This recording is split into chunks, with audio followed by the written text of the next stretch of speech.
Nang oras ng tanghalian, ininom ko ang tubig sa baso ng aking asawa at iyon ang nagpasimula ng lahat. Mga minamahal na mambabasa, ang negosyong Reyes de la Cruz Corporation ay ang buong buhay at puso ng aking tatay.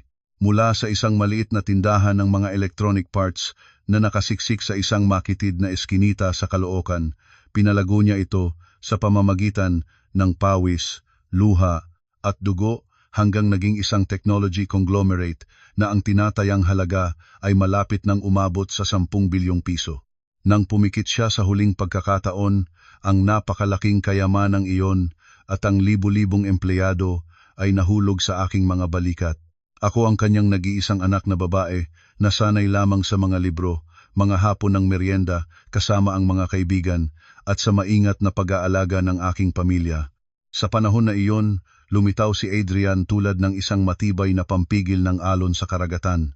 Siya ay isang batang executive director, nagmula sa isang simpleng pamilya, magaling sa pakikipag-usap at nagpapakitang lubos na nakauunawa sa mga pasanin na aking tinatanggap. Ikinasal kami sa gitna ng pagtatangkilik ng mundo ng negosyo. Ibinigay ko ang buong puso at lahat ng itiniwala ng aking tatay sa kanya tulad ng isang walang presyong handog at kusang loob na lumayo sa likod bilang isang mabuting asawa. Araw-araw ay gumagala lamang ako sa loob ng aming malaking tahanan sa Ayala, Alabang, maingat na inaalagaan ang bawat tiklop ng damit, bawat pagkain para sa aking asawa. Naniniwala ako na ang aking sakripisyo at katapatan ay magbabalik ng isang mapayapang tahanan, isang asawang tapat na magtatrabaho para sa angkan ng kanyang asawa. Buo akong nagtiwala at ibinigay sa kanya ang buong kapangyarihang magdesisyon sa loob ng korporasyon. Iningatan ko lamang ang titulo ng pinakamalaking shareholder sa papel. Ngunit ang buhay ay hindi laging tumutugma sa ating mga pangarap at ang kasakiman ng tao ay walang katapusan. Lumipas ang 3 taon. Ang mga business trip ni Adrian ay dumami ng dumami. Ang mga gabing umuwi siyang puno ng amoy ng alak at ng hindi pamilyar na pabango ay lumaking kaagapay ng pagtaas ng kita ng kumpanya. Nawala ang mga mainit na salita ng pagmamalasakit, pinalitan ng pagngingit-ngit at pagdadahilan ng pressure sa trabaho upang maiwasan ang mga hapunan ng pamilya. Ang likas na pakiramdam ng isang babae ay nagbababala sa akin na may hindi magandang nangyayari. Sinasabi ng karunungan mula pa noong una na ang mag-asawa na nagtutulungan ay makakayanan ang anumang hamon, ngunit kapag ang lalaki ay nagpapakita ng mga hudyat ng pagtatago, ang babae ay hindi maaaring magbulag-bulagan. Nagpasya akong hindi uupo na naghihintay sa bahay, nakikinig sa mga kasinungalingan. Sa pamamagitan ng ilang lumang koneksyon ng aking tatay sa Human Resources Department, gumawa ako ng isang peking resume at nagpadala ng aplikasyon sa aking sariling korporasyon para sa posisyon ng isang simpleng administrative staff. Nais kong makita ng personal kung paano pinamamahalaan ng aking asawa ang kumpanya, kung paano niya tinatrato ang mga empleyado at kung sino talaga siya sa likod ng aking likod. Sa unang araw ng trabaho, itinago ko ang lahat ng aking mga mamahaling damit. Nagsuot ako ng simpleng puting polo shirt na binili sa isang karaniwang tindahan, itim na slacks, at isinuklay pataas ang buhok gamit ang isang simpleng plastic na clip. Ni isa sa loob ng maringal na opisina ay hindi nakakilala sa dating Sociatra Ngangkan de la Cruz. Ang umaga ay lumipas sa mga mundong trabaho tulad ng pag-photocopy ng mga dokumento, paghahanda ng kape, at paglilinis ng conference room. Sa simula ng hapon, sinabi sa akin ng aking section head na magdala ng malamig na black coffee sa opisina ng President at CEO. Habang hawak ang tray at lumalakad sa pamilyar na carpeted hallway na dating niyayakap-yakap ng aking tatay habang inaakay ako bilang bata, bumaha sa akin ang isang damdaming mahirap ilarawan. Ang mabibigat na kahoy na pinto ng opisina ng CEO ay nakabukas ng bahagya, isang makipot na guhit ng liwanag ang lumabas mula sa loob. Hawak ko na ang aking kamay upang kumatok nang mapigilang ako ng mga tunog mula sa kabilang dako. Isang babaeng boses mapusok at malambing ang tumunog, ng malinaw at malapastangan. Nakilala ko agad iyon si Giselle, ang bagong secretary, na si Adrian mismo ang pumili ng 6 na buwan na ang nakakaraan. Nagsalita siya sa isang tono na nakakainis at nakakasulasok. Pinintasan niya ang asawa ng kanyang boss na nakatira sa bahay bilang isang inutil na bubuhay sa liwanag ng pamilya ng asawa. Buong taon ay nakalak sa kusina at hindi nakakaarok ng kahit anong bagay sa mundo ng negosyo. Ipinagmamalaki pa niya ang kanyang sarili bilang ang tunay na right hand ng CEO, ang modernong babaeng karapat-dapat tumayo sa tabi ng pinuno kasama siyang sumaklolo sa mga bagong tagumpay. Nanatili akong nakatayo, ang tray ay bahagyang nanginig sa aking mga kamay. Naghihintay ako ng isang salita mula kay Adrian. Naghihintay na siya ay magtataboy sa kanyang sekretarya na ipagtatanggol niya ang karangalan ng kanyang lehitimong asawa, ng babaeng nagbigay sa kanya ng buong pamana ng isang angkan, ngunit walang alinlang salita na lumabas.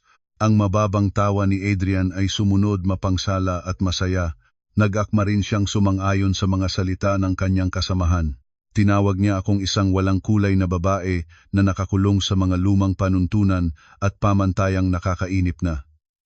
Nagreklamo siyang ang pamumuhay kasama ako ay parang ang pamumuhay kasama ang isang piraso ng kahoy. Sinabi niyang dahil lamang siya ang anak ng dating chairman, ang dahilan kung bakit siya nagtiis ng napakaraming taon upang makuha ang tiwala ng board of directors. Nagako siya kay Giselle gamit ang pinakamatamis na mga pangako. Sinabi niyang konti na lang, pagka naayos na ang lahat, itatalsik niya ako. Bibigyan si Giselle ng isang maayos na katayuan at hayagan siyang papasok sa mundo ng mga mataas na tao. Ang malamig na black coffee sa tray ay lumiglig ng malubha, ilang patak ang bumagsak sa aking malamig na kamay. Ang bawat salita ng dalawang tao sa loob ay parang mga matalim na patalim na tuwirang tumataga sa aking tiwala at sa aking hangal na sakripisyo ng 3 taon. Ginamit nila ang aking kabutihan bilang isang bagay na dapat tawanan. Huminga akong malalim, nilunok ang kapaitan sa aking dibdib, ang luha ay ganap na pinigilan. Sa ganitong edad, sa harap ng pinakamasakit na pagtataksil, hindi na umiiyak ang tao ng tulad ng mga batang nagpapabaya sa kanilang sarili. Habang lumalalim ang sakit, lalo pang lumaki ang aking kalinawan ng isip.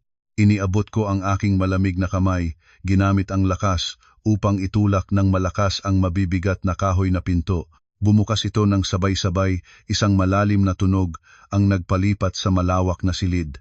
Ang dalawa sa loob ay natigilan, mabilis na bumukod sa isa't isa tulad ng dalawang magnanakaw na nadakip sa krimen.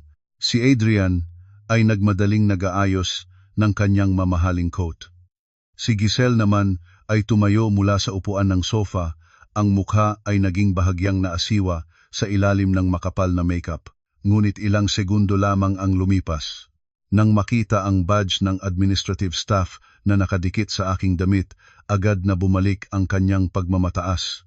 Itinaas niya ang kanyang baba at tumingin sa akin ng may titig na tulad ng bala. Pumasok akong napapanatiling kalmado ang mukha, walang anumang damdamang naglalabasan, ang mga mata ay sadyang nakadikit sa carpeted floor. Ginampanan ko ng buo ang papel ng isang takot at mahiyain na administrative staff sa harap ng autoridad ng mga nakatataas. Lumapit ako sa malaking kahoy na mesa at maingat na inilapag ang baso ng black coffee.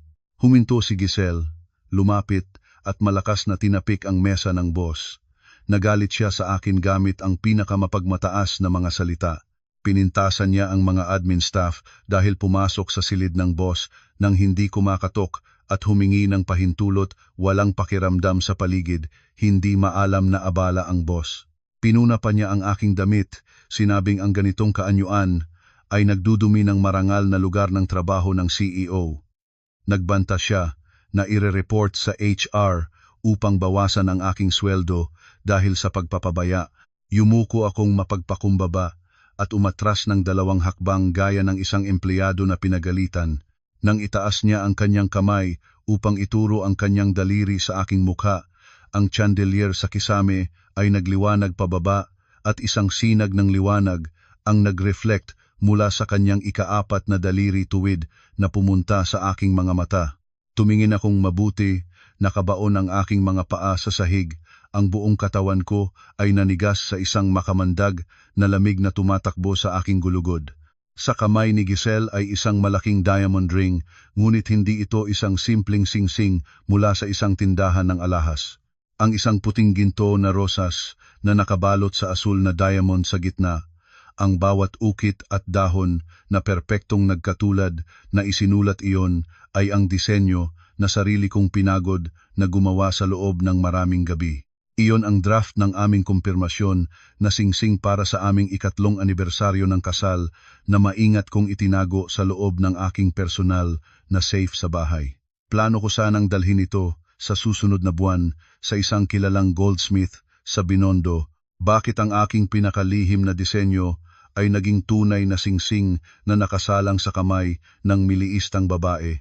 Iisa lamang ang sagot. Ninakaw ni Adrian ang aking password. Personal na binuksan ang aking safe, kinuha ang aking pinagpagurang disenyo at pinagawa niya ito para sa ibang babae. Ang pagtataksil sa sandaling ito ay hindi lamang isang simpleng pagnanasa ng isang lalaking naghahanap ng bagong bagay. Ang ginawa niya paggamit ng disenyo ng singsing ng asawa para sa kanyang kasamahan, pang-aabuso sa lehitimong asawa sa likod nito, at pangako ng kinabukasan sa isang pangatlo ay napakarami ng lampas sa hangganan ng karaniwang kasinungalingan. Napagtanto ko ang isang nakakatakot na katotohanan. Hindi lamang sila nagtatago sa isa't isa sa aking likod, sila ay nagpapatupad ng isang mapaklang at organisadong plano. Si Giselle ay hindi lamang isang nakikialam sa pamilya ng iba para sa kaunting pera. Siya ay ang tusong ibon na naghihintay ng pagkakataon na itaboy ang tunay na may-ari upang sakupin ang lahat. Si Adrian ay ganap na nalason ng pagnanasa at nakikipagtulungan sa kanyang kasamahan upang angkinin ang Reyes de la Cruz Corporation, ang kumpanyang pinalago ng aking tatay sa pamamagitan ng dugo at luha. Lumiko akong paatras sa labas ng silid, maingat na isinara ang pinto ng tahimik hanggat kaya ko. Habang lumalakad sa walang tao na hallway, marinig ko ang bawat tunog ng aking mga sapatos sa malamig na marmol na sahig. Ang puno ng galit na damdamin ay nawala, na pinalitan ng isang katahimikang nakakatakot at isang malinaw na pag-iisip. Ang kaaway ay nagpakita ng kanyang tunay na mukha sa pinakahalatang paraan. Hindi ko na maaaring patuloy na maging isang mapagpakumbabang asawa. Ang kumpanya ng aking tatay, kailangan ko itong ipaglaban sa lahat ng paraan. Ipapakita ko sa kanila na ang anak ni Eduardo de la Cruz ay hindi isang babaeng mahinahon na madaling tapak-tapakan. Ang labanan ng buhay at kamatayan na ito ay opisyal nang nagsimula ng sarado ang kahoy na pinto. Ang oras ng tanghalian sa Reyes de la Cruz Corporation ay laging ang pinakamaingay na panahon ng araw.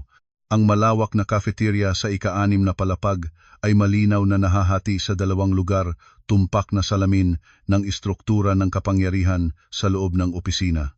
Sa isang panig ay mga kahoy na upuan at mesa para sa daan-daang empleyado ng iba't ibang departamento. Sa kabilang panig ay mga marangyang upuan na balutan ng katad para sa mga manager at pataas. Ang pagkahati ng uri sa kumpanya ay pinakahayagan at walang habas na ipinapakita sa lugar na ito. Buhat ko ang aking simpleng kainan at naglakad sa gitna ng maingay na hilera ng mga mesa. Ang aking mga mata ay hindi nakatingin sa pagkain, sadyang nakatuon sa lugar ng mga VIP. Nakaupo roon si Giselle, pabaligtad ang binti ng may buong pagmamataas na parang isang tunay na reyna. Sa paligid niya ay ilang team leaders na nagpapasabog ng papuri, kumukuha ng pagkain at nagbubuhos ng tubig para sa kanya. Sa marangyang salamin na mesa sa harap niya ay isang itim at matte na insulated water bottle na may magandang ukit na titik na Nang makita ang water bottle na iyon, kumulo ang dugo sa aking katawan.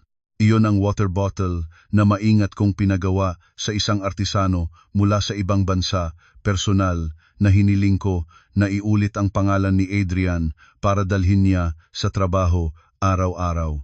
Ang hayagang pagkakaroon ng isang sekretarya sa personal na gamit ng CEO sa kanyang mesa sa harap ng maraming mga tauhan ay isang walang kahihiyang pagpapahayag ng pagmamay-ari at kapangyarihan.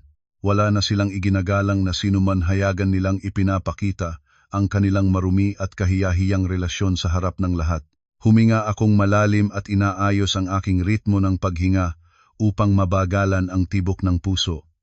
Biglang lumiko ako at naglakad ng may tiwala patungo sa lugar ng mga senior management.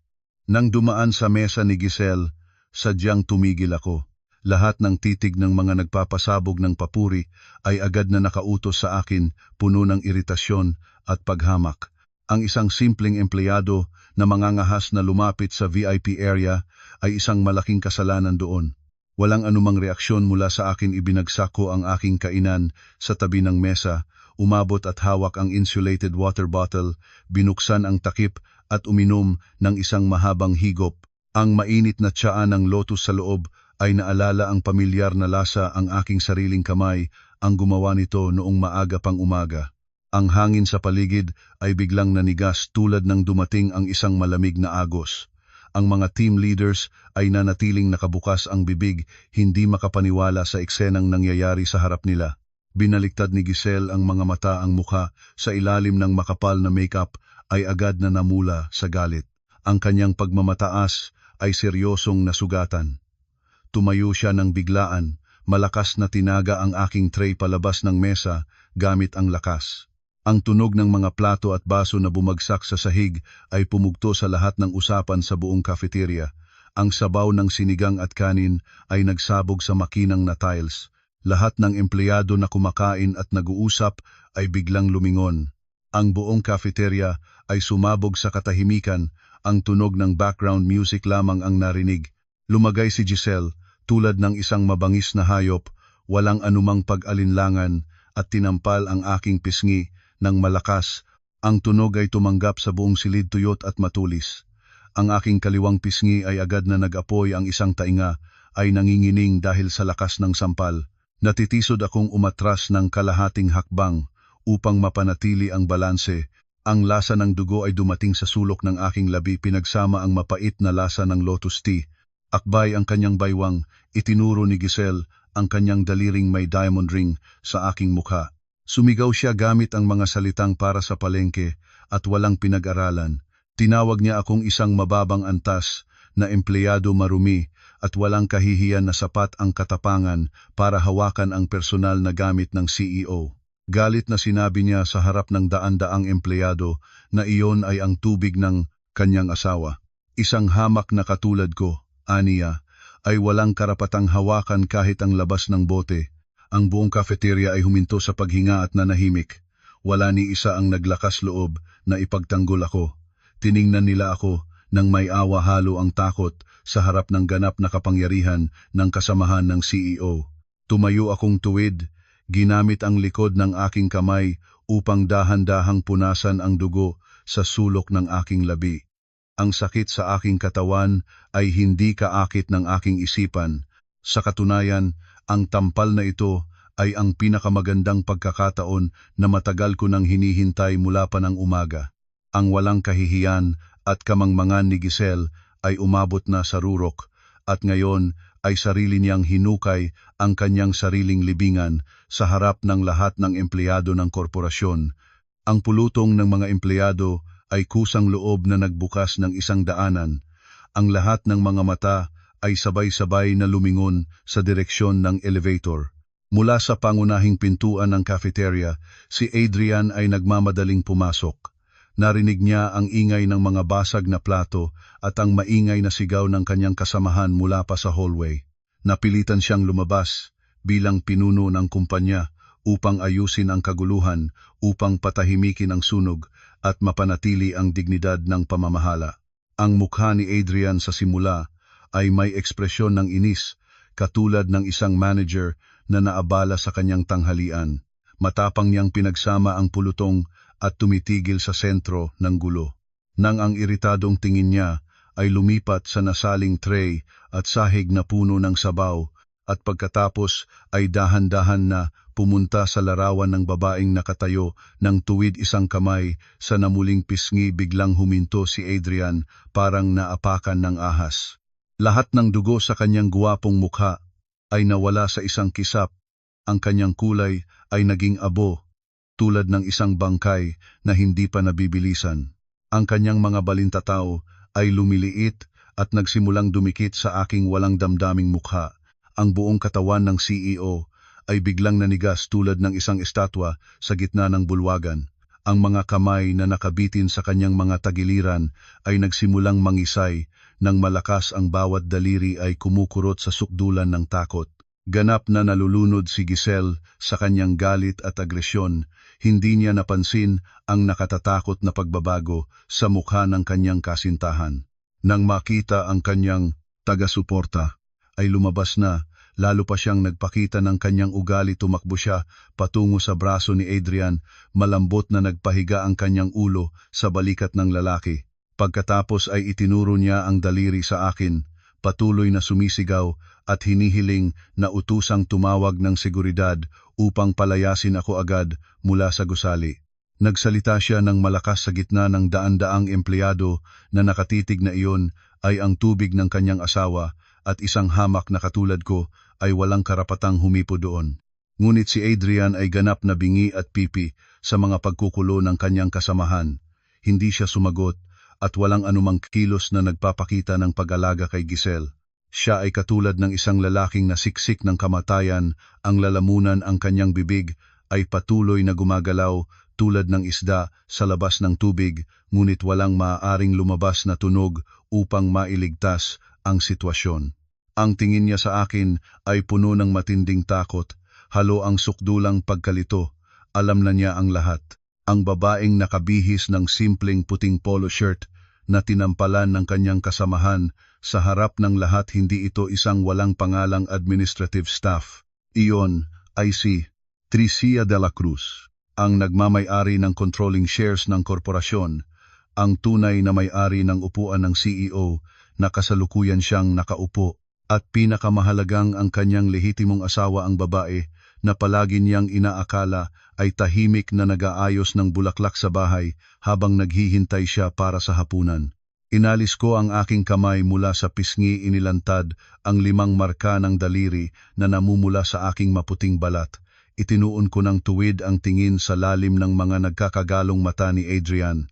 Dahan-dahan na nangiti ang sulok ng aking labi, isang malamig at puno ng paghamak ng ngiti. Ang ngitingiyang iyon ay isang sentensya ng kamatayan para sa kanyang karera at reputasyon. Hindi ako umiyak, hindi nagtakbo, hindi nag-away, hindi tulad ng isang babaeng nawalan ng pag-iisip sa sobrang sakit. Ginamit ko ang katahimikan matalas tulad ng isang espada upang putulin ang bawat nerbiyo ng nagsisimulang matakot na taksil. Umatras si Adrian ng isang hakbang. Mahirap na lumunok ang noo ay puno ng pawis. Ang kanilang maruming laro ay tapos na. Oras na para hawakan ko ang kontrol sa labanang ito. Ang hangin sa cafeterian ay puno ng tensyon, tulad ng isang pisi ng gitara na malapit ng putol. Daan-daang tao ang nakahold ng hininga, sinusubaybayan ang bawat eksena ng nakakatawang trahedya. Ang buhok na hukay ng paa ay patuloy na tinapik-tapik ni Giselle sa tiles, paulit-ulit na iginagalaw ang braso ni Adrian at minumura siya na mag-utos ng pagpapaalis. Nang si Adrian ay nanatiling nakatayo tulad ng isang taong nawalan ng kaluluwa, maputing-puti, walang salita, si Giselle ay nagalit ng higit at hinanda ang kamay upang bigyan ako ng pangalawang sampal. Sa pagkakataong ito, tunay na natakot si Adrian. Nang napagtanto niya ang nakakatakot na kahihinatnan, ang kanyang instinct ng kaligtasan ay bumuka. Ginamit niya ang lakas upang malakas na hinawakan ang braso ni Giselle ng sapat na lakas na nawalan siya ng balanse at halos natumba. Nagtaka nang malaki si Giselle sa kay Adrian, tumaas ang kanyang tinig at nagtanong kung bakit niya siya pinipigilan na turuan ng isang mapanghamak na empleyado. Ang walang katuwiran at labis na pagmamataas ni Giselle sa sandaling ito ay ginawa siyang pinakahindi nakapani-paniwala sa isang murang palabas. Ginawa niyang sariling biro ang kanyang sarili sa harap ng lahat. Itinuon ko ang aking kamay at inalis ang buhok na nahulog sa aking mukha, tumindig ng tuwid at binuksan ang aking boses ng malakas. Ang aking mga salita ay napakabagal, malinaw, at sapat na malakas para marinig ng lahat ng daan-daang empleyado sa loob ng cafeteria. Bawat salita ay naririnig ng buo. Tinutuon ang tingin kay Giselle. Malinaw kong sinabi sa babaeng, sekretarya, na ang titulo ng asawa na ipinagmamalaki niyang isinisigaw sa publiko ay masyadong maaga at masyadong mali ang paggamit nito. Matibay kong inihayag na ang lehitimong asawa ni CEO Adrian Santos ang nag-iisang tao na nakalista sa sertipiko ng kasal na inilabas ng pamahalaan at ang tunay na senyora ng pamilya Santos ay isang ganap na ibang tao. Siya si Giselle ay sa esensya ay isang ikatlong partido na walang kahihiyang nang himasok sa buhay ng isa pang tao. Anong karapatan niya para mag-utos ng pagpapaalis ng empleyado dito? Anong autoridad niya para maghari-harian sa Reyes de la Cruz Corporation na parabang pag-aari ng kanyang pamilya? Ang pulutong ng mga empleyado ay sumabog, ang mga bulong at tsismis ay namuhay tulad ng isang butong tinanganan ng karayom. Ang impormasyong aking binalibag ay sobra sa kakayahan ng simpleng nagtatrabaho para tanggapin.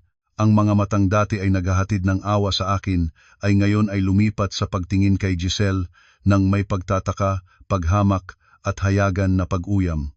Ang titulo ng magiging asawa na matagal niyang pinagpaguran, biniling ang loob ng mga tao ay biglang nasira at naging mga basang piraso ng salamin na nagputol sa kanyang reputasyon. Natakot ng labis si Adrian, ang dalawang panga ay nagkakaaway. Hindi na niya matahimik na tumingin sa aking mga mata. Ang katakot-takot na takot sa pagkawala ng posisyon ng CEO, ng napakalaking kayaman ng kanyang dinambong, at ng huling bahagi ng kanyang dangal ay ganap na lumubog sa loob ng lungsod na lalaki. Kahit na ang lakas ng paggalaw ni Giselle ay patuloy na hinihiling sa kanya na harapin ang sitwasyon, mahigpit na hinawakan ni Adrian ang pulso ng kanyang kasamahan tulad ng isang pangalawang hawak na bakal, ginalaw ng malakas patungo sa labas ng cafeteria, para bang isang taong tumatakbong lumayo mula sa malaking sunog na sumusunog sa lahat. Habang tinitingnan ang mga likod ng dalawang takot at duwag na taksil na lumayo, dahan-dahan kong inahit ang isang maliit na mantsa sa aking puting polo shirt. Ang unang kontra-atake ko ay perpektong tumama sa target. Ang kanilang peking pagpapahalaga sa sarili ay walang habas kong tinapaktapakan sa harap ng lahat ng empleyado ng korporasyon. Ngunit alam ko sa aking puso, ito ay simula pa lamang. Ang kahihiyang ito sa reputasyon ay hindi pa sapat upang bayaran ang lahat ng tiyak na sirain ng aking tatay na kanilang pinagpaplano ng buo pang taon. Lumiko akong may dignidad at lakas sa gitna ng nagtatakang mga tingin ng pulutong naghahanda para sa susunod na hakbang ng legal na netahe. Nang mawala na sa elevators ang natitisod na mga anino ng Adrian at Giselle, ang cafeteria ay hindi pa rin ganap na nahimlay. Si Ate Marilu, ang section head ng Administrative Department, ay mabilis na lumabas mula sa pulutong at hinila ng dali ang aking braso patungo sa isang sulok malapit sa fire exit staircase. Si Marilu ay isang babaeng nasa gitnang gulang na kasama ng Reyes de la Cruz Corporation mula pa sa mga unang araw ng aking tatay. Ang kanyang ugali ay maamo at laging nagnanais ng kapayapaan. Ang buong buhay niya sa trabaho ay nagtangkang umiwas sa lahat ng hidwaan sa opisina. Binitawan niya ang aking braso, huminga ng malalim, ang mukha ay hayag na puno ng matinding pag-aalala at habag. Binabaan niya ang boses at pinayuhan akong mabilis na bumalik sa aking desk, gumawa ng resignation letter ngayong hapon at umalis ng maaga hanggat maaari upang maiwasan ang mas malaking kaguluhan. Ayon sa kanyang mga salita, si Giselle ay hindi lamang isang kasamahan ng CEO, kontrolado niya ang Human Resources Department, hawak ang kapangyarihan sa pag-hire at pagpapaalis, at handang walang habas na pahirapan ang sinumang mangahas na hadlangan siya. Sinabi niya na ako ay naging napakapalakas ng loob nang nag-abot sa bituka ng isang makapangyarihang tao. Bilang isang simpleng probationary employee, imposible akong makipaglaban sa isang ganitong kapangyarihang naghahari.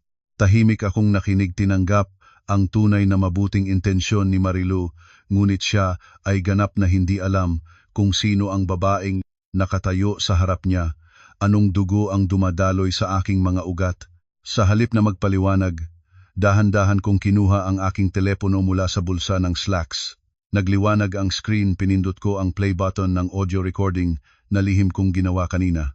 Lahat ng mga nangyari sa pag-aaway, ang mga mapanlibak na salita ni Giselle, ang tunog ng mga nasaling plato at baso sa sahig, hanggang sa malakas na tunog ng sampal sa aking pisngi, ay natala ng napakaklinaw at totoo.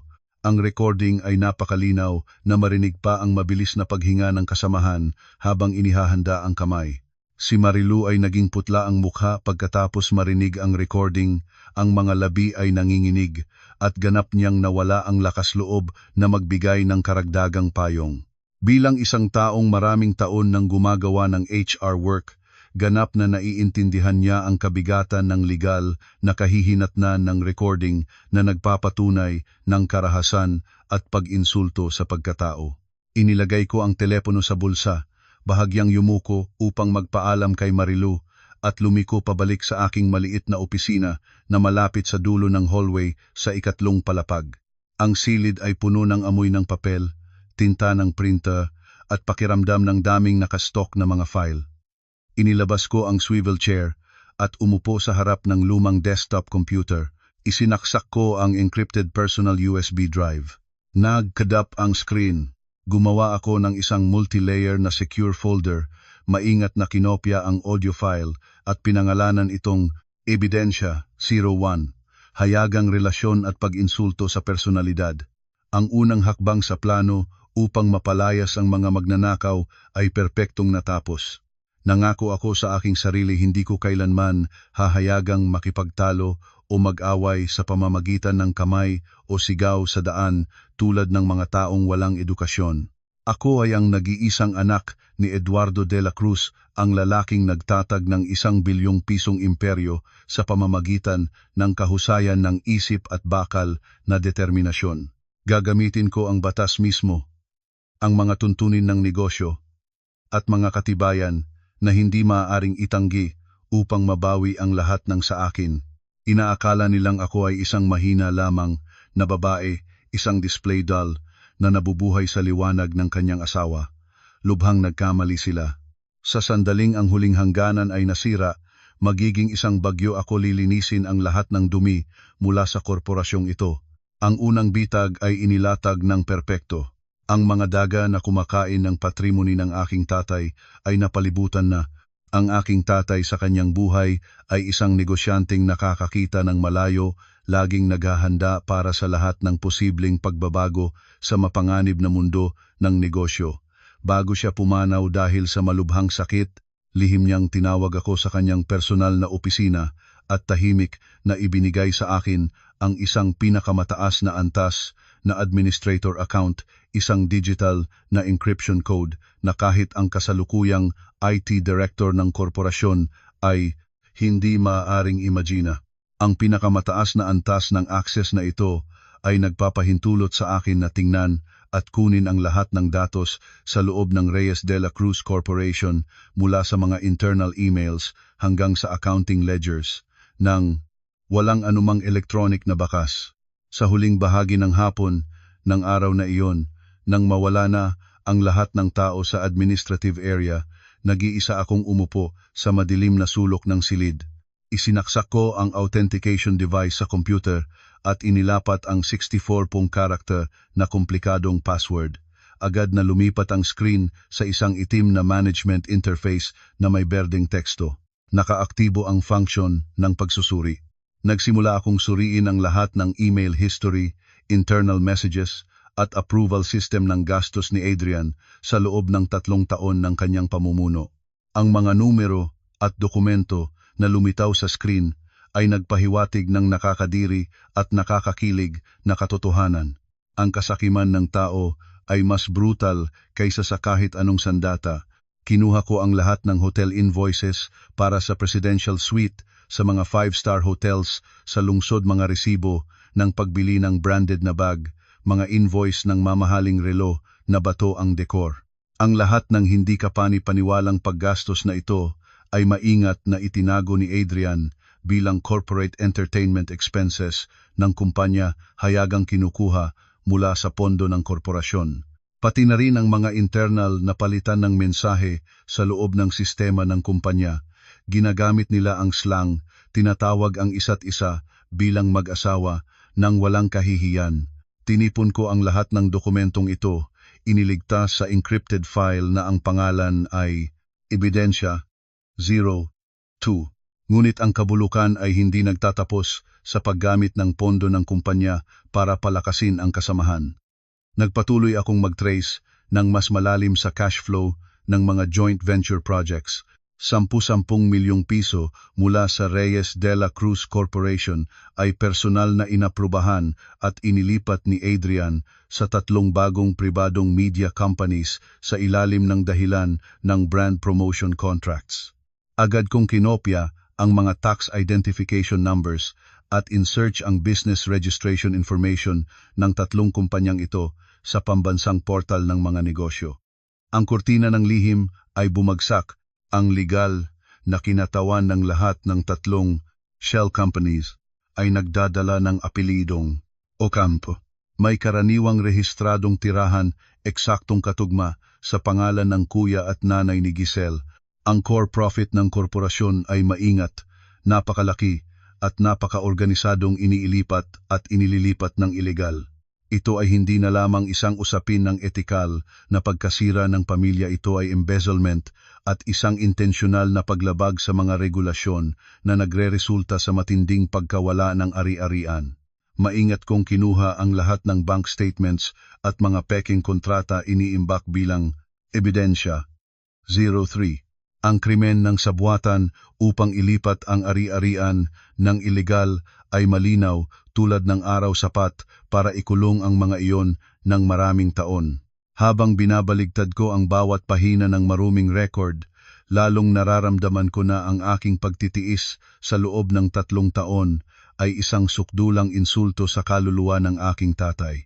Nang ang mga financial na ebidensya ay nasa loob na ng secure USB, inihanda ko na ang aking sarili na idiskonekta ang sistema nang biglang naalaala ko ang isa pang lihim.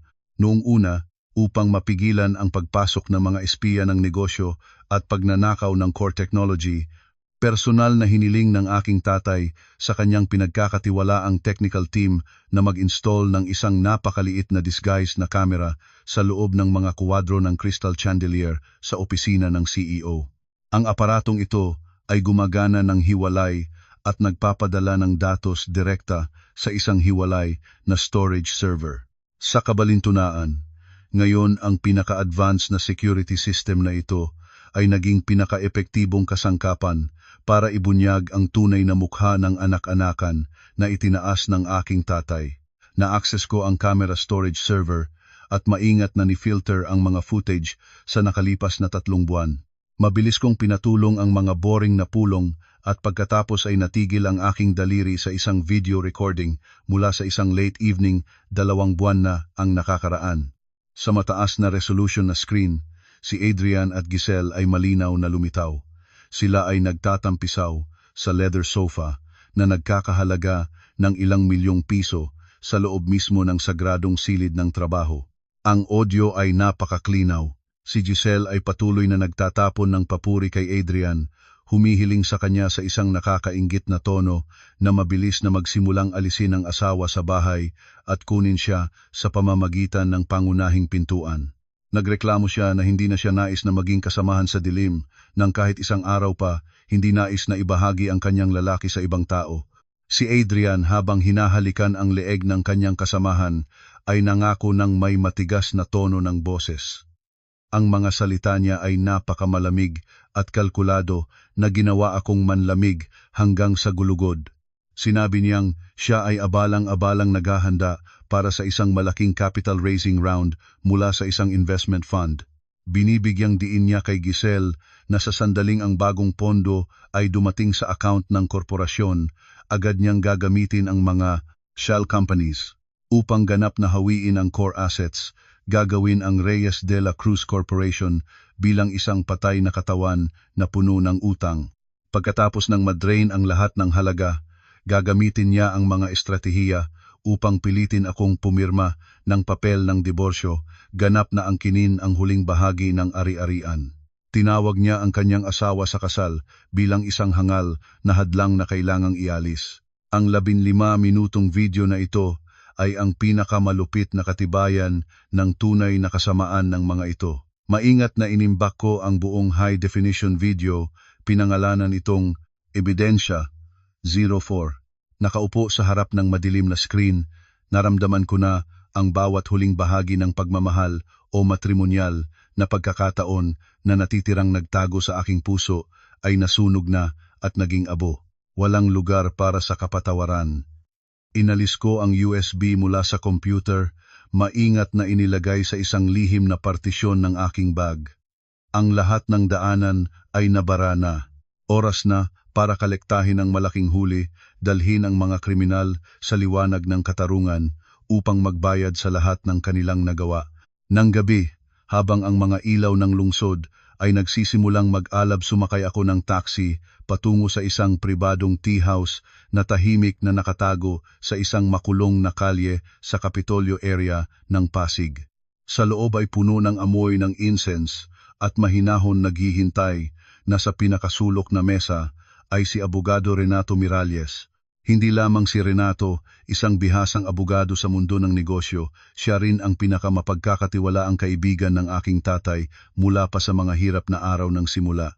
Kasalukuyan siyang pinuno ng Independent Legal Committee ng Reyes de la Cruz Corporation, nagtatago ng katarungan at transparency ng buong korporasyon. Pumasok ako sa pribadong silid ng tsaa, yumuko ng magalang sa mahal na tagapagtanggol at maingat na inilapag ang USB na naglalaman ng secret data sa ibabaw ng mesa. Mababa akong nagsalita, isinumaryo ang buong nakakadiring nangyari ngayong tanghali at hiningan si Abogado Renato na ikonekta ang USB sa kanyang personal na laptop upang personal niyang masuri ang mga financial na ebidensya at ang surveillance video. Ang mahinahon at may karanasang mga mata ng matandang abogado ay unti-unting nagbago mula sa kalmado patungo sa sukdulan ng galit habang binabasa ang mga bank statements na puno ng detalye at lalo na nang marinig ang malupit na intensyon ni Adrian sa loob ng video. Nang may puot ay tinapik niya ang kanyang magulang na kamay sa kahoy na mesa. Tinawag niya si Adrian bilang isang taong walang utang na loob, isang hayop na kumain ng pagkain ng nagmahal sa kanya at pagkatapos ay nagbitag sa kanya. Tahimik kong inilagay ang isang tasa ng mainit na tsaa sa harap niya gamit ang dalawang kamay na natiling matatag at malamig ang kilos. Malinaw at dahan-dahan ang inihayag ko ang plano ng aksyon, walang lugar para sa awa. Layunin 1. Si Adrian ay dapat umalis sa Reyes de la Cruz Corporation nang may dalawang walang lamang na kamay at bayad ang lahat ng pinsala. Layunin 2. Opisyal na ibabawi ko ang aking katayuan bilang major shareholder, bawing-bawiin ang buong kontrol ng korporasyon bago ang capital raising round. Layunin 3. Makumpleto ang criminal case files, dalhin si Giselle at ang kanyang mga kasabwat sa network ng shell companies sa korte upang hatulan ng bilangguan. Si Abogado Renato ay walang kondisyong sumasang-ayon, ang kanyang mga mata ay kumikislap ng paghanga sa lakas ng loob ng maliit na pamangkin na kanyang kilala mula pagkabata. Nangako siya na magpupuyat ngayong gabi sa opisina upang personal na gumawa ng one-sided divorce petition na may pinakamaigting na mga termino at sabay na tapusin ang confidential report para sa audit committee ng korporasyon na humihiling ng asset freeze. Nagkasundo ang magkasamang tito at pamangkin na ang tamang sandali para ihulog ang mapagpasyang tirador ay ang emergency board meeting na itataas kinabukasan ng madaling araw.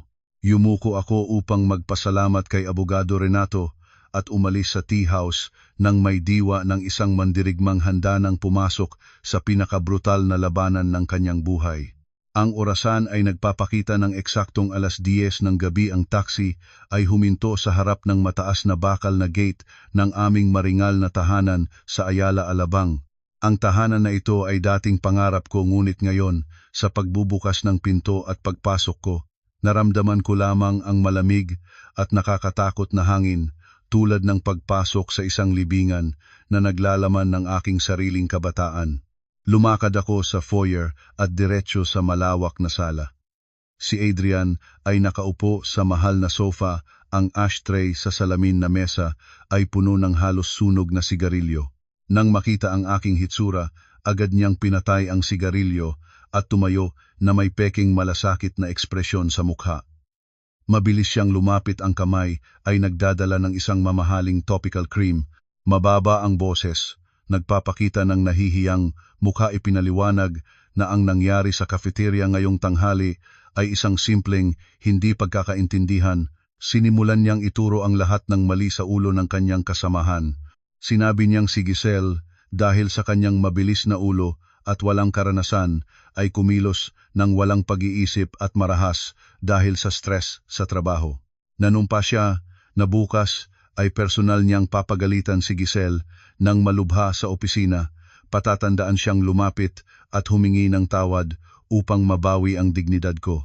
Ginagampanan niya ang papel ng isang powerless, ngunit mapagmahal na asawa na lubos na nasaktan nang makita ang kanyang minamahal ay ginagamit ng empleyado. Hinawakan ko ang aking mga braso sa harap ko, hindi iniabot ang kamay upang tanggapin ang cream na puno ng karumihan. Nanatili akong nakatayo sa lugar ko, malamig na tinitingnan siyang gumaganap ng buo sa kanyang palabas. Nang tumigil siya, malinaw at matigas ang aking boses na nagtanong kung ano nga ba ang hindi pagkakaintindihan, ang pagbubukas ng aking safe at pagnanakaw ng aking disenyo ng singsing para ibigay sa kanyang kasamahan, o ang pagplanong gumawa ng mga shell companies para hawain ang ari-arian ng korporasyon at puwersahin akong magdiborsyo nang walang anumang makuha. Sa pagdinig ng mga katagang matalas tulad ng patalim na naghihinaw sa kanyang puso, na talisod si Adrian at nalaglag ang cream sa carpet. Ang peking mainit ng ngiti sa kanyang labi ay biglang nanigas, ang mga mata ay natakot ng labis. Dahan-dahan kong binuksan ang zipper ng aking bag at inilabas ang isang malaking sobre ng mga kulay na larawan na itinapon ko ng tuwid sa ibabaw ng salamin na mesa. Ito ay mga frame na kinuha mula sa surveillance video na naglalaman ng larawan nila habang nagtatampisaw sa sofa sa loob ng kanyang opisina. 2 buwan na ang nakakaraan. Tinutukan ko ang aking tingin sa kanya nang walang anumang damdaman sa aking mukha. Idineklara ko ang aking ultimatum, hinihiling sa kanya na maghanda para harapin ang batas. Ang peking palabas ng isang mabuting asawa ay opisyal nang nagtapos pinalitan ng nararapat na parusa. Ang sala ay nanahimik nang malinaw na marinig ang tunog ng air conditioning mula sa sulok ng dingding. Si Adrian ay yumukong mababa, ang 2 kamay ay nanginginig habang kinukuha ang mga kulay na larawan. Habang lumaki ang pahina, ang kanyang kulay ay nagbago mula sa maputla patungo sa mapula-puno ng kahihiyan at puot. Ang tunay na ugali ng isang sakim na lalaking nahuli sa dulo ng daan ay sa wakas ay ganap na lumabas. Binagsak niya ang mga larawan sa mesa, tumingin sa akin nang may nagngangalit na mata. Ang ugali ay ganap na nagbago. Itinuro ang kanyang daliri sa aking mukha at nagbabala. Tinawag niya akong isang malalim na isipan na babae na nangahas na magpadala ng espiya upang imbestigahan ang sariling asawa. Ipinagtanggol niya ang kanyang sarili, nagsasabi na kung hindi sa kanya ang 3 taon na walang pahinga sa pagpapatakbo ng kumpanya, ang Reyes de la Cruz Corporation ay matagal nang nabagsak. Nagpagaling ang kanyang sarili bilang pinakaimportanteng tao, may karapatang magdesisyon sa lahat ng bagay. Ipinagmalaki niya ang katotohanan na lahat ng kasalukuyang miyembro ng Board of Directors ay mga taong kanyang itinaguyod at ang isang simpleng asawang nanatili sa bahay tulad ko ay walang kakayahang lumaban laban sa kanya. Pinilit niya akong wasakin ang lahat ng dokumento, maging matahimik na matrona, kung hindi ay kukunin niya ang lahat ng ari-arian at palalabasin akong walang kahit isang sentimo. Tumawa akong malakas, isang tawa na malinis, ngunit puno ng lubos na paghamak na nagpalakas ng tunog sa gitna ng gabing katahimikan. Lumakad ako ng isang hakbang pasulong, tuwirang nakaharap sa kanyang nagngangalit na tingin. Hindi ako natakot sa mga walang lamang na pagbabala. Tinutuon ang aking tingin sa pilipit na mukha ng lalaking dati ko ring tinatawag na asawa, ang lalaking buong puso. Akong nagmahal sa kanya, ngayon ay ang pagmamahal ay malamig na lamang na abo. Malinaw at matibay ang boses ko nang inihayag ko ang aking panghuling ultimatum. Hinihiling ko na bago magtanghali ng bukas, personal niyang nilalagdaan ang indefinite dismissal ng sekretaryang si Giselle. Sabay rin, agad na kailangang ilahad ang lahat ng marital assets ng transparent at ibalik ang mga halagang kinuha niya ng lihim mula sa pondo ng korporasyon. Kung gagawin niya ang lahat ng ito, isasaalang-alang ko ang diborsyo ng tahimik upang mapanatili ang kanyang huling piraso ng dignidad sa harap ng mga empleyado. Nang marinig ito ni Adrian, nanigas ang kanyang leeg ng labis. Binagsak niya ang baso ng tubig sa mesa tinanggihan at idinismis ang lahat gamit ang pinakabastos na mga salita. Tinawag niya akong isang babaeng nangiingit at labis na nagmamalaki. Sumigaw siya na palayasin ako ngayong gabi mismo, ipinagbawal akong bumalik sa opisina kahit isang beses pa, hindi na ako nagdagdag ng kahit isang salita. Mahinahon kong yumukod upang kunin ang aking bag, lumiko at direktang lumabas sa pangunahing pintuan. Ang tunog ng aking mga takong ay pantay-pantay na tumatapalak sa mga guhit na laryo ng terasa. Sa loob ng aking jacket, ang napakalinaw na mini recorder ay nagliwanag ng pula. Lahat ng pagbabala sa pag-aari ng ari-arian at ang hamon niya sa batas ay maingat na naitala, naging ang panghuling hindi matanggi ng presyur. Kinabukasan, ang kalangitan sa Maynila ay kakaibang maliwanag. Ang maliwanag na sikat ng araw ay dumaan sa belo ng bintana ng hotel room kung saan ako pansamantala ay nagstay.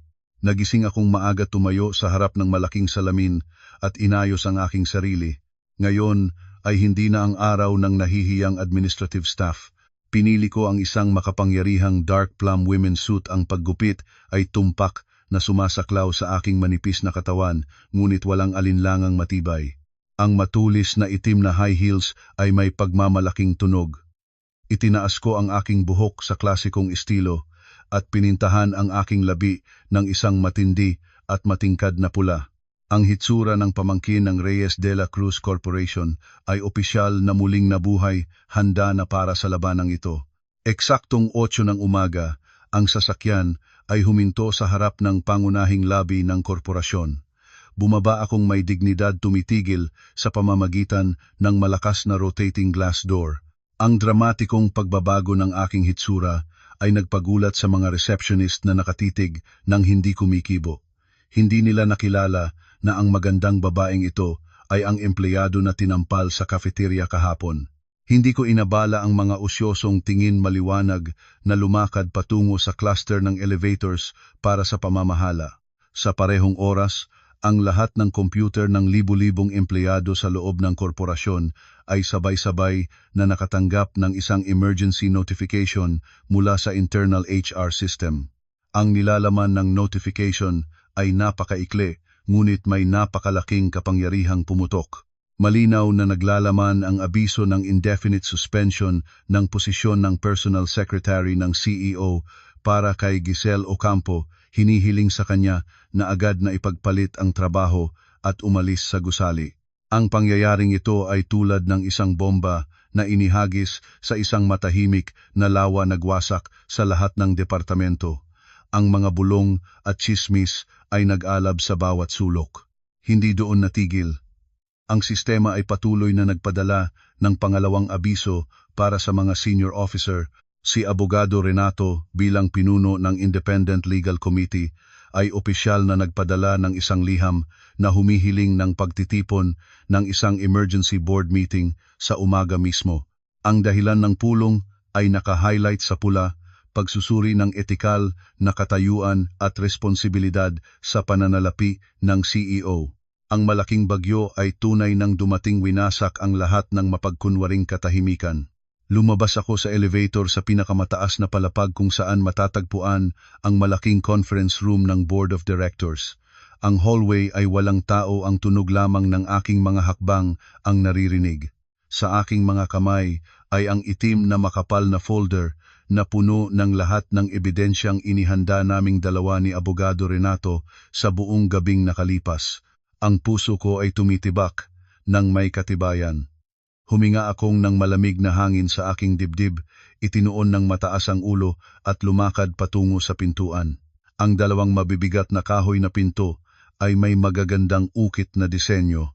Sa kabilang dako ng pintuan na iyon ay ang pugad ng mga taksil at doon din ang lugar kung saan mababawi ko ang katarungan para sa aking angkan. Ang administrative assistant na nagbabantay sa harap ng pintuan ng conference room ay lubos na nalito nang makita ako. Mabilis siyang nag-abante at nagbukas ng dalawang kamay upang hadlangan ng bibig ay nauutal at nagpapaliwanag na may ongoing high-level meeting sa loob. Walang mga tauhan ang pinapayagang pumasok. Tinutukan ko siya ng matalas na tingin. Ang hindi nakikitang presyur na nagmumula sa babaeng nakabihis ng pula ay nagpalipas sa kanya, kusang loob na ibinaba ang kanyang mga kamay. Mahinahon kong lumagi sa kanya ginamit ang magkasabay na dalawang kamay upang malakas na itulak ang mabibigat na kahoy na pinto. Ang tunog ng mga bisagra ay matunog na pumutok ni basag ang mapanglaw na hangin sa loob. Ang pinto ay bumukas ng malaki. Lahat ng mata ng mga miyembro ng Board of Directors at Audit Committee ay sabay-sabay na lumipat sa biglang pumasok. Si Adrian ay nakaupo sa pwesto ng chairman, ang mukha ay lupit, ang mata ay mapula dahil sa kakulangan ng tulog at pag-aalala. Sa pagkakita sa aking nakatayong matatag sa pintuan, siya ay parang naapakan ng ahas. Tinapik niya ang kanyang kamay sa mesa nang malakas at uminit, iniutos sa seguridad na agad na pumasok at palayasin ang gumagambala sa labas. Hindi ko pinansin ang kanyang walang kakayahang galit. Dahan-dahan at matibay ang aking mga hakbang pauntad sa sentro ng oval meeting table. Pinagsama ang aking tingin sa bawat matandang mukha sa paligid. Ang mga taong ito, kadalasan, ay malalaking shareholder, mga matatandang kalahi na nagsimulang nagpagod kasama ng aking tatay sa pagtatayo ng korporasyon. Tiningnan nila ako nang may pagtataka, ilang tao ay bahagyang kumukunot ang kilay habang sinusuri ang pamilyar na larawan ng babaeng nakatayo sa harap nila. Malakas na inilapag ko ang itim na folder sa makapal na salamin na mesa, ang tunog ng bentuha ay kumindat ng lahat ng atensyon.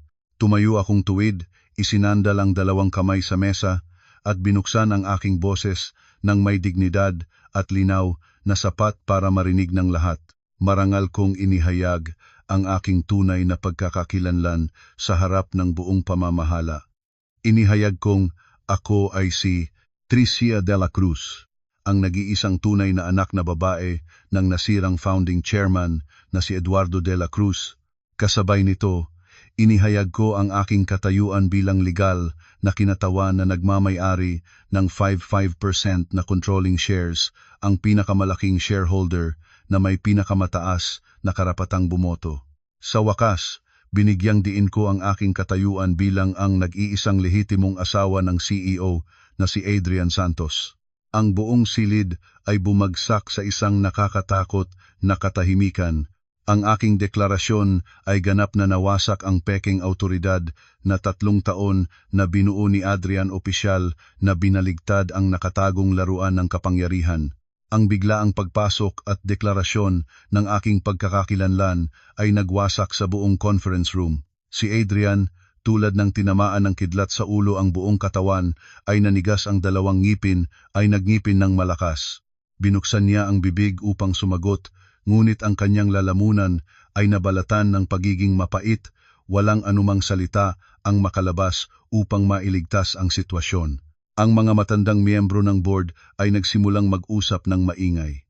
Si Ginoong Vergara ang vice chairman ng korporasyon at ang pinakamalapit na kasamahan ng aking tatay ay tumayo. Itinuon ang kanyang salamin at tinitingnan ako ng maingat, ang mga mata ay puno ng luha habang nakikilala ang mukha ng aking tatay na nakakulayan sa aking sariling mukha. Hindi ko nasayang ang kahit isang segundo. Binuksan ko ang itim na folder at personal na ipinagbigay alam ang mga kopya ng dokumentong ebidensya sa bawat miyembro ng board. Ang tunog ng mga papel na inuunat ay pantay-pantay. Nakatayo akong sa gitna ng silid, ang boses ay matalas tulad ng talim ng kutsilyo, malinaw na inilalahad ang bawat malubhang paglabag ni Adrian. Inilahad ko ang mga detalyadong bank statements ng paglilipat ng pondo, nagpapatunay na ang 10 bilyong piso mula sa emergency fund ay personal na naaprubahan ni Adrian at ilegal na inilipat sa 3 media shell companies. Ipinakita ko ang koneksyon ng dugo sa pagitan ng mga taong nakalista bilang legal na kinatawan ng mga kumpanyang iyon at ng personal secretary na si Giselle Ocampo. Ang maruming katotohanan ng paggamit ng pondo ng korporasyon upang suportahan ang kasamahan ay inilantad ng malinaw sa papel na puti at itim na tinta na may mga red stamp mula sa bangko na nagpapatunay ng bawat detalye. Ang mga matandang shareholder, lalo na si Ginoong Vergara, ay naging lalong nagbabago ng kulay habang binabasa. Ang mukha ni Ginoong Vergara ay namula sa galit, ang kamay na hawak sa dokumento ay nanginginig. Tinapik niya ng malakas ang tumpok ng mga papel sa mesa, itinuro ng tuwid si Adrian at pinagalitan siya ng may galit na salita tungkol sa kanyang walang utang na loob at pagiging hayop. Lubos na natakot si Adrian, ang malamig na pawis ay dumampi sa kanyang noo. Nag-aapela siya ng walang kakayahan, sinusubukang ipaliwanag gamit ang pinakakahina-hinalang argumento. Malakas niyang pinangatwiran na ang mga ito ay ordinaryong business investment decisions para palawakin ang media presence ng korporasyon bago ang capital raising round. Patuloy niyang tinanggihan ang anumang conflict of interest. Inakusahan niya akong gumamit ng peking dokumento upang sirain ang reputasyon ng pinuno ng korporasyon dahil sa personal na galit. Ang kanyang paulit-ulit na pagtanggi ay nagdala ng tensyon sa conference room sa pinakarurok nito. Lahat ay tumingin sa akin, naghihintay sa panghuling kontra-atake. Ni hindi ko pinakilabot ang sarili ko sa walang kahihiyang akusasyon ni Adrian. Ang isang taong malapit ng malunod ay laging susubukang kumapit sa kahit anong bagay. Malamig akong ngumiti, inilabas ang aking telepono mula sa bulsa ng aking suit jacket, mahinahon na lumapit sa sentral na projector control stand. Kinuha ang cable at kinuha ang screen ng telepono sa malaking puting dingding sa harap ng mesa ng pulong. Ang liwanag ng proyektor ay bumagsak sa putla at takot na mukha ni Adrian, lumikha ng isang malupit at naaangkop na eksena. Pinindot ko ang play button ng surveillance video. Ang high-definition na video ay naglabas ng larawan ni Adrian at Giselle na nagtatampisaw sa sofa, mismo sa sagradong silid na ito, 2 buwan na ang nakakaraan. Ang audio mula sa sound system ng conference room ay lumabas ng napakaklinaw. Ang boses ng kasamahan na nagpupulong kay Adrian. Pagkatapos ay ang pinaka-nakakatakot na bagay ay lumabas ang malamig at kalkuladong boses ni Adrian mismo na nagpapatibay ng plano ng pagtago ng core assets. Malinaw niyang sinabing balak niyang samantalahin ang investment fund upang hawiin ang Reyes de la Cruz Corporation at pagkatapos ay pilitin akong magdiborsyo upang makumpleto ang ganap na pagkuha ng walang kahihiyan. Ang salita ni Adrian mismo sa video ay ang pinakamatinding saksak na nagbutas sa lahat ng kanyang mga pagtatanggi. Ang buong conference room ay sumabog sa galit. Ang mga shareholder na neutral at tahimik kahapon ay nagsimula ring tumulak sa mesa, nagprotesta laban sa etikal na pagkasira at seryosong paglabag sa batas ng CEO. Tumayo ng tuwid si Ginoong Vergara, ang mukha ay nagngangalit at malakas na hiniling na ihinto agad ang pulong upang gumawa ng records ng pangyayari. Nawala ng ganap ang kakayahan ni Adrian na lumaban. Ang kanyang mga paa ay nanginginig at naging malambot, ang mataas na katawan ay bumagsak sa chairman's chair, ang mga kamay ay mahigpit na hawak ang ulo. Ang kanyang pagmamalaki, katanyagan at ilusyon ng yaman ay ganap na bumagsak sa loob lamang ng 15 minuto. Ang audit committee chairman ay tumayo, malinaw na nagmungkahi na agad na iboto ng board ang pansamantalang suspension ng lahat ng tungkulin ng CEO na si Adrian Santos.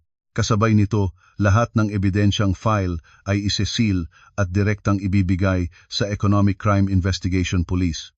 Ang matinding saksak ay hinulog na ang taksil ay opisyal na tumatanggap ng nararapat na parusa para sa kanyang mga kasalanan.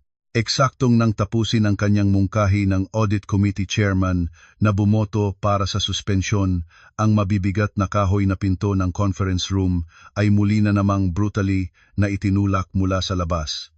Si Giselle Ocampo ay nagbiglang pumasok, ang buhok ay magulo, ang makeup ay nangingislap sa luha at maskarang dumadaloy sa kanyang pisngi. Ganap na binaliwala niya ang pagkakaroon ng isang dosenang makapangyarihang shareholder na nakaupong tahimik sa paligid ng oval table.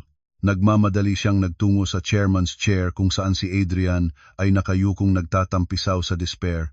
Mahigpit niyang hinawakan ang lapel ng mahal na coat ni Adrian, malakas na umiiyak at hinihingi ang kanyang ipagtanggol ang kanyang dangal at bigyan ng katarungan. Nagrereklamo siya ng malakas na ang HR team ay nagpadala ng security team sa kanyang desk, hayagan na kinolekta ang kanyang personal na gamit sa mga karton at itinulak siya paalis sa gusali tulad ng isang kriminal. Nagwala si Giselle, paulit-ulit na iniyugyog ang balikat ni Adrian, inuutusan siyang gamitin ang kapangyarihan niya bilang CEO upang agad na lagdaan ang dismissal ng HR manager na nangahas na hawakan ang kanyang posisyon.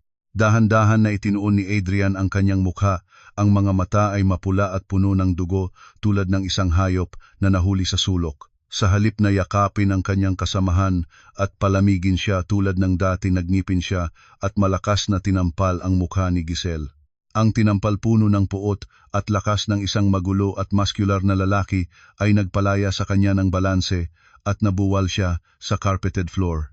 Tumayo si Adrian, inibuhos ang lahat ng galit, kahihiyan at takot sa taong pinagsisisin niyang siyang pinakadahilan ng lahat ng kasalukuyang kalamidad na bumabagsak sa kanya.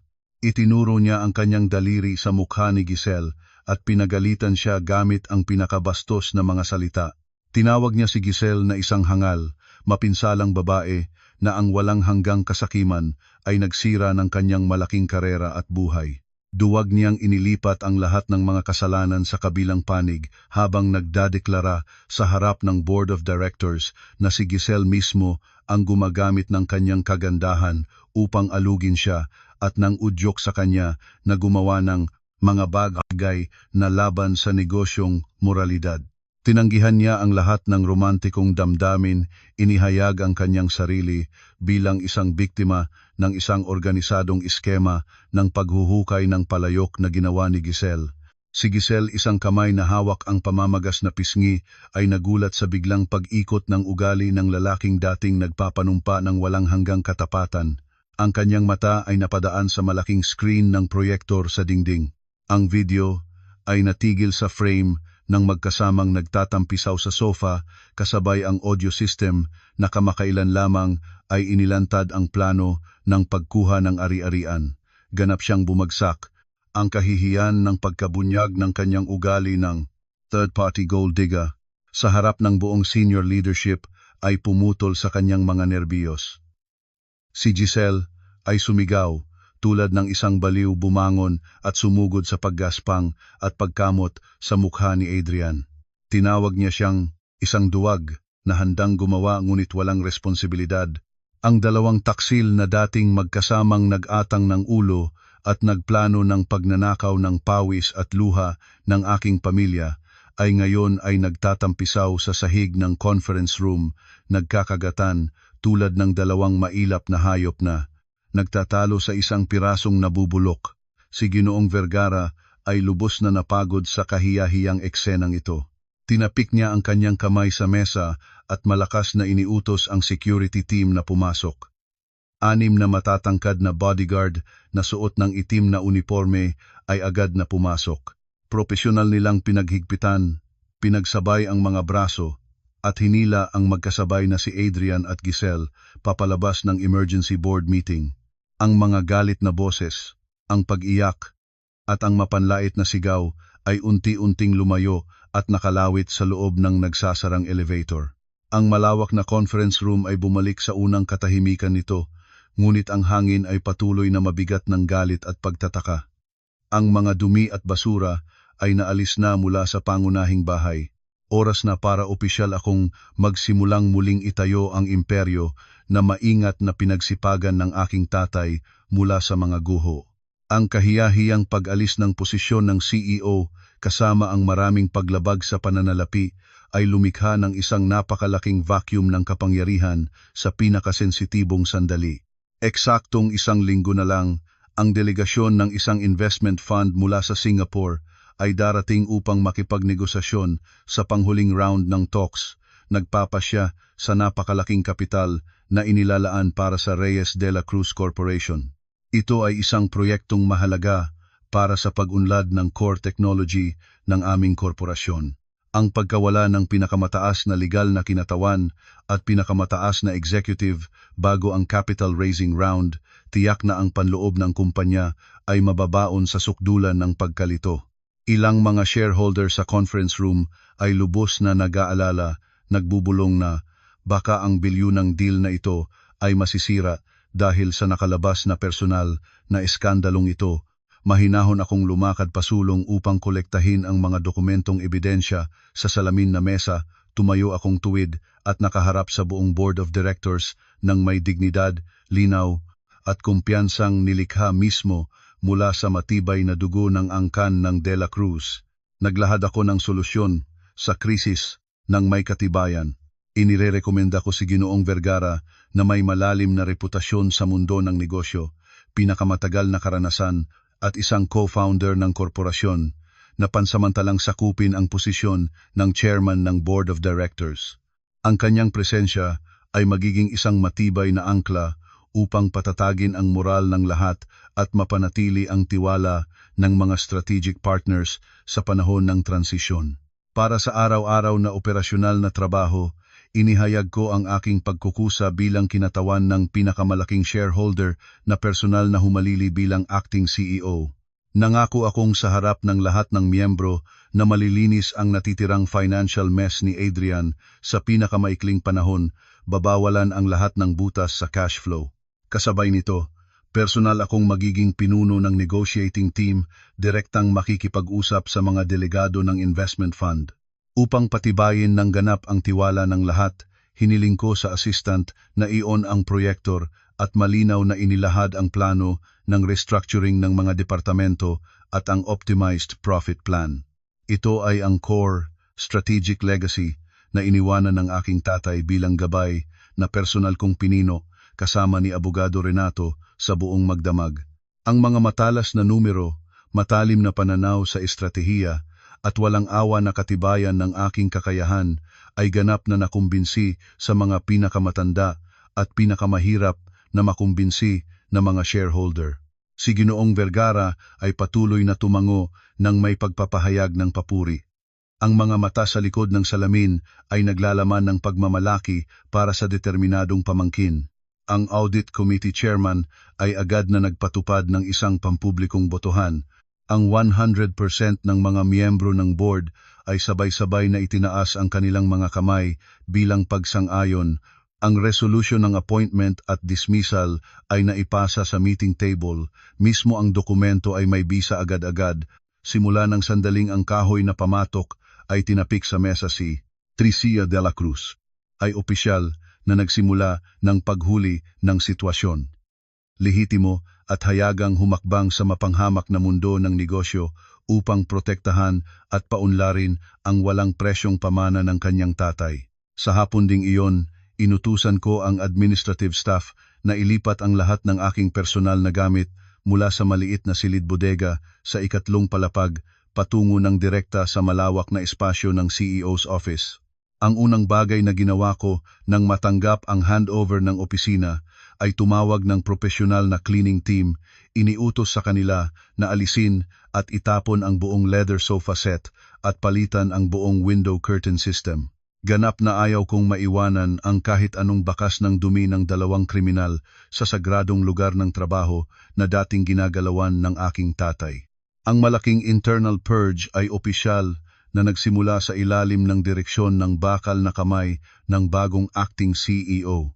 Ang balita na si Adrian ay tinanggal ng lahat ng karapatang sumakop at pinalabas ng kumpanya ng security team ay kumalat tulad ng sunog sa tuyong kagubatan. Ang mga taong dati ay naghaharing palad at mahigpit na nakaugnayan sa kanila para sa kapakanan ay agad na bumagsak sa pinakataas na estado ng pagtataka. Nang susunod na umaga, ang finance director at project manager ng media ay nanginginig, ang mukha ay walang natitirang kulay, naghihintay sa linya sa harap ng aking opisina. Kinarga nila ang mga mabibigat na file at ang tinatawag na black ledgers. Voluntaryong ibinigay ang lahat ng ebidensyang nagpapatunay ng iligal na tagubilin ni Adrian. Nag-confess sila ng buo, nagpaliwanag ng lahat ng ruta ng paglilipat ng pondo at nagmakaawa sa akin ng 100 patungo sa buhay na hindi sila maisuko sa pulis. Nanatili akong malamig ang mukha, personal na tinanggap ang mga peking file. Agad, nag-sign ako ng order na suspendihin ang buong grupo ng mga taong ito, inalis ang lahat ng karapatang access sa sistema upang pagsilbihan ang komprehensibong investigasyon. Nag-invest ng malaki ng pera ang kumpanya sa pagkuha ng 2 nangungunang independent audit company sa bansa na magtrabaho ng walang humpay gabi at araw. Bawat numero, bawat kahina-hinalang invoice at patunay sa loob ng 3 taon ay inilabas ng mga eksperto para suriin at ikumpara. Ang mga butas sa pananalapi mula sa hayagang paglilipat ng kapital sa mga shell companies ay unti-unting tinatahiyon. 10 milyong piso na naialis ay paunang na-freeze ng sentral na bangko at kasalukuyang nagpaplano ng komprehensibong recovery para maibalik sa korporasyon. Ang kumpanya ay dumaan sa isang brutal na major surgery. Walang habas na inalis ang mga masamang tumor na kumakain ng lakas ng negosyo. Maraming mahina at koruptong posisyon ng pamamahala ang agad na pinalitan ng mga batang may tunay na kakayahan at malinaw na moralidad.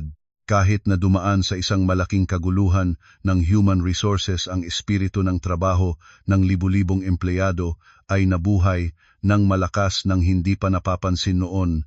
Ang malinis, patas at mahigpit na disiplina ay naitatag muli ng mahigpit. Ang Reyes de la Cruz Corporation ay tulad ng isang lumang makina na kamakailan lamang ay nabigyan ng bagong langis, umaalab sa bagong buhay at naghahanda para sa mahalagang leap sa stock market. Ang prosesong legal ay nagpatupad ng may nakakahilong bilis at ganap na kalubhaan ng batas. Ang kaso ng diborsyo ko ay dinalhin at nalutas ng Regional Trial Court sa loob lamang ng isang hearing session. Sa tulong ng mabisang suporta ni Abogado Renato at mga hindi matanggi ng ebidensya ng hayagan at ilegal na paglilipat ng marital asset, si Adrian ay halos pinalayas ng may 2 walang lamang na kamay.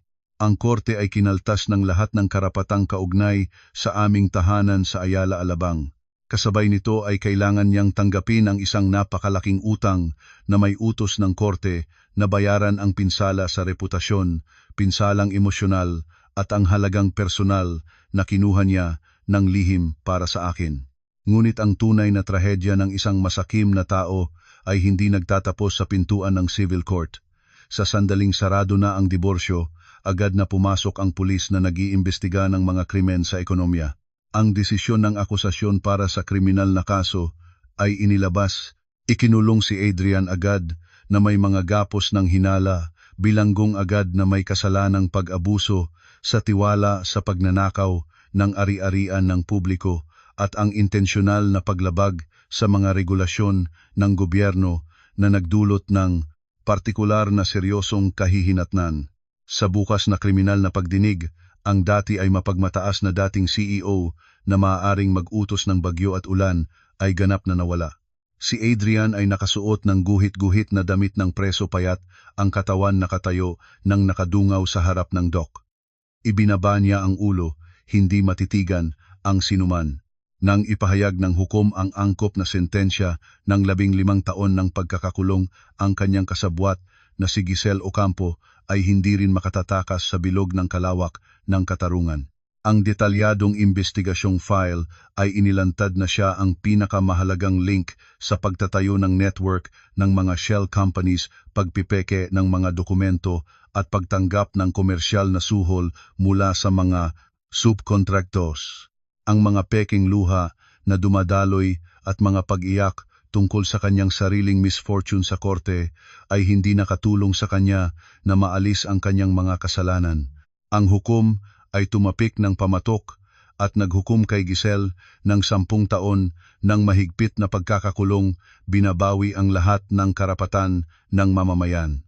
Ang 2 taong nang ahas sa etikal na prinsipyo ng tao, gumagamit ng hamak na pamamaraan upang angkinin ang pawis at luha ng aking pamilya, ay sa huli ay nagbayad ng napakamahal na presyo, ang kanilang kabataang buhay, at kinabukasan ay nalubog sa malamig at madilim na bilangguan.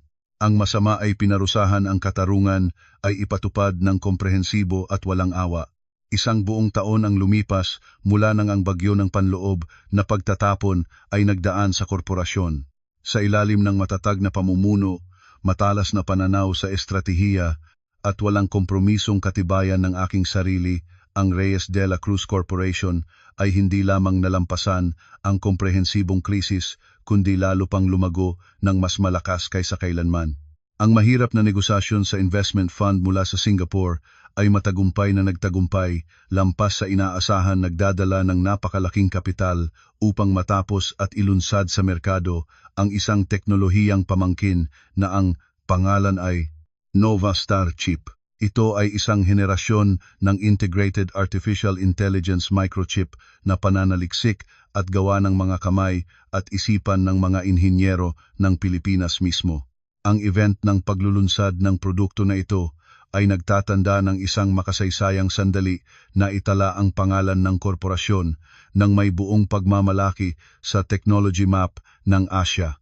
Ang press launch para sa bagong produkto ay napakaraming tao sa malaking conference hall ng isang pangunahing internasyonal na hotel. Ang mga flash ng daan-daang kamera ng mga journalist ng iba't ibang media outlets ay patuloy na kumikislap. Humakbang akong pataas sa central podium sa gitna ng maingay na palakpakan ng daan-daang strategic partners at ng kolektibong empleyado na kasuot ng puting suit na espesyal na ginawa ng may kahanga-hangang katumpakan at estilo. Mahinahon akong ngumiti at malinaw na iprinisenta ang mga natatanging tampok at praktikal na aplikasyon ng Novastar Chip. Ang kapangyarihan ng posisyon, ang kalmadong kilos, at ang kahusayan ng isang tunay na babang executive ay maliwanag na sumasaklaw, ganap na binasag ang lahat ng mapanghimasok na pag-aalinlangan tungkol sa tunay na kakayahan ng tagapagmana.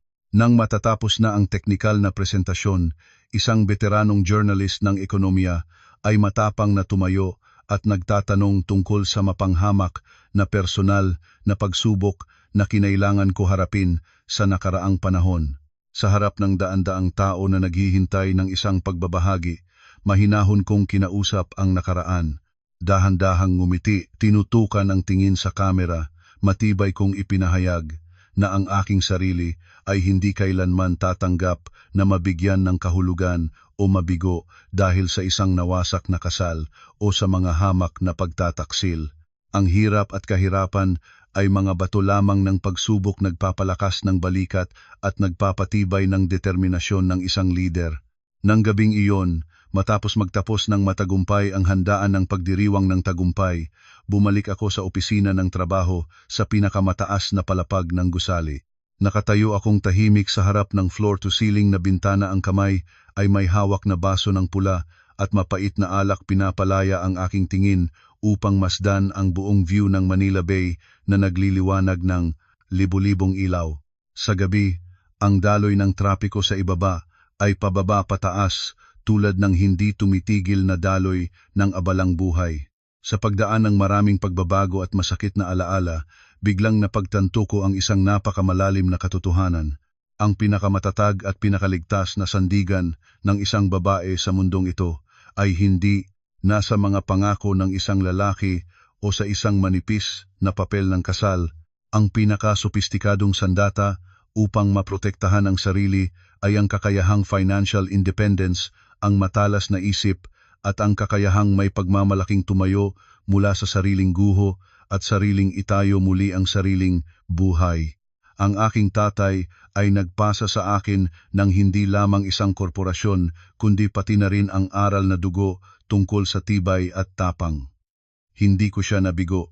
Itinaas ko ang baso ng alak sa antas ng aking mga mata, pinalaya ang mga ilaw ng lungsod na sumasalamin sa malinaw na pula ng likido. Nag-iisa, sa bihirang tahimik na sandaling ito, dahan-dahan kong nagbulusal ng pangako sa kaluluwa ng aking tatay. Napanatili ko ang korporasyon, tatay, at ibibigay ko pa ito sa mas mataas na lugar sa mga kasukdulan na hindi mo pa naabot. Ito ang tunay na kwento ng paghahanap ng sarili at pagtatanggol ng pamana ng pamilya sa pamamagitan ng talino, kakayahan, at lakas ng loob na hindi sumusuko sa kahit anong kapangyarihan. Maraming salamat sa inyong pakikinig.